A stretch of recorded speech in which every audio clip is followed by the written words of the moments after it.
2 நண்பர்கள் நள்ளிரவில் காடு வழியே நடந்து கொண்டிருந்தார்கள்.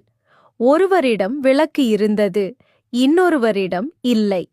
விளக்கு வைத்திருந்த நண்பனின் வெளிச்சத்தில் இருவரும் நிம்மதியாக நடந்தார்கள். பிரதான சாலை வந்ததும் விளக்கு வைத்திருந்த நண்பன் விடைபெற்றுச் சென்றான். அடுத்த நொடியே விளக்கு இல்லாத அந்த மனிதனை இருள் சூழ்ந்தது. அவன் இருந்தவரை வெளிச்சம் இருந்ததே, என் சொந்த விளக்கை தயார் செய்யாமல் விட்டுவிட்டேனே என்று வருந்தினான். நம் வாழ்க்கையிலும் இதுதான் நடக்கிறது. இன்னொருவரின் அறிவோ புகழோ அல்லது துணையோ நமக்கு வெளிச்சம் தரும்போது நாம் அசதியாக இருந்து விடுகிறோம்.